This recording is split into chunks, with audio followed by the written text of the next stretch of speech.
मशहूर scientist Michio काकू कहते हैं, तुम्हारे कंधों पर बैठा इंसानी दिमाग पूरे जाने पहचाने कायनात में सबसे पेचीदा कॉम्प्लेक्स चीज है।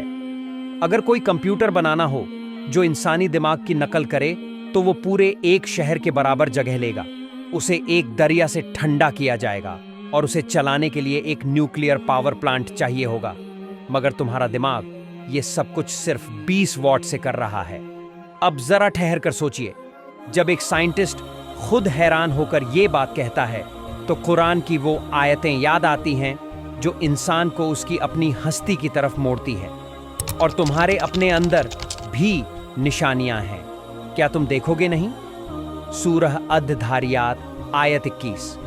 बेशक हमने इंसान को सबसे बेहतरीन बनावट में पैदा किया। सूरह अत-तीन आयत 4। क्या ये सिर्फ इत्तेफाक है कि एक बूंद से बना इंसान इतनी तासीर, इतनी ताकत और इतनी कॉम्प्लेक्सिटी लिए फिरता है कि पूरी दुनिया के कंप्यूटर्स भी उसके बराबर नहीं ठहर सकते? नहीं, ये तसादुफ नहीं, ये तसव्वुर है, ये इत्तेफाक नहीं, ये तस्लीम है। ये प्रूफ है उस डिजाइनर का जिसने ना सिर्फ ये दिमाग बनाया बल्कि उसकी हर लहर, हर सिग्नल और हर सोच को भी तामीर किया। कुरान सिर्फ एक किताब नहीं, ये वो आईना है जो इंसान को खुद से मिलवाता है। और जब कोई इल्म वाला उस कॉम्प्लेक्सिटी को देखकर हैरान होता है, कुरान हमें पहले से ही बुला रहा होता है। क्या तुम अब भी नहीं देखोगे?